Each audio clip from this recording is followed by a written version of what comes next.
5 conspiracies in the UFC. Everyone has an internet connection and is posting different content over the internet. However, conspiracies are now everywhere on the internet, and even UFC hasn't been left behind.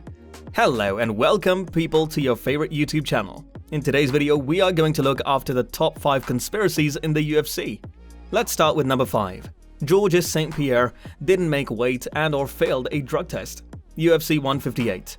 Fans were rewarded with one of the most eagerly awaited fights of all time when welterweight champion Georges St. Pierre ultimately defended his title against fierce rival Nick Diaz at UFC 158 in his hometown of Montreal, Quebec. Meanwhile, Diaz developed a bizarre conspiracy idea a few years later in an attempt to justify his defeat. According to Diaz, St. Pierre received a lot of assistance from the Quebec Athletic Commission, who was desperate to see their local boy win. Well, not only did he miss weight by 3 pounds, but he was reportedly utilizing steroids ahead of the fight, and was never being appropriately tested. However, throughout his UFC career, GSP never failed a drug test. In reality, he was one of the few boxers who consistently spoke out against PED usage. On to the number 4, the UFC ensured Benson Henderson and Tyron Woodley didn't compete on TUF 9. Before the launch of Dana White's Contender Series, the UFC's major method of uncovering fresh talent was through its reality show The Ultimate Fighter. Well, TUF 9 paired a team of fighters from the United Kingdom against a team from the United States in 2009.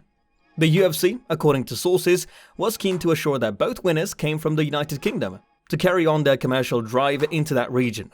This means they rejected the more deadly US-based fighters who requested to be at the event, including Tyron Woodley and Benson Henderson, both of whom are promising champions. Moving on to number 3, the UFC paid TJ Grant off to let Anthony Pettis replace him, UFC 164.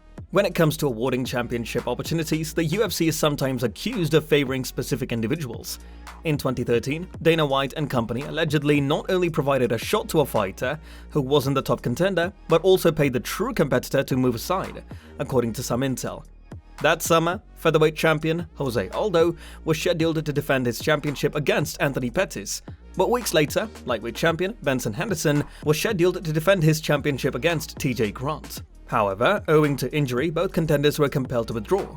Pettis went down with a knee injury and was substituted by Chan Sung Jung, while Grant was out with a concussion. Yet when the organization swapped Grant with Pettis, rumors flew that they'd bribed the Canadian off to ensure Showtime got a champion opportunity after previously losing out. On to our number 2, Charles Oliveira's scale was tampered with, causing him to miss weight. UFC 274. UFC 274 was certainly one of the most controversial series in recent record, as several participants, including then lightweight champion Charles Oliveira, did not meet their weight.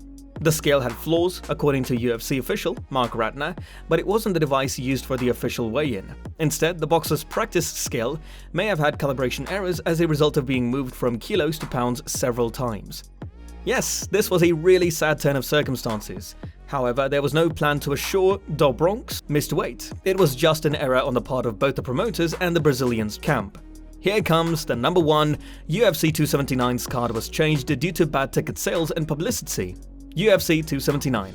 At the recent UFC 279 event, the tournament's main event was set to feature Khamzat Chimaev against Nate Diaz in a welterweight match, while the co-headliner featured Tony Ferguson against Li Jingliang, both at 170 pounds.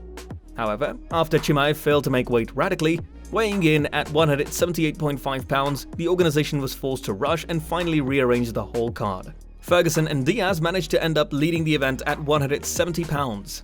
Chimaev fought Holland at 180 pounds, and Jingliang and Rodriguez faced off at 180 pounds as well, despite Lee having made the 170 pounds line.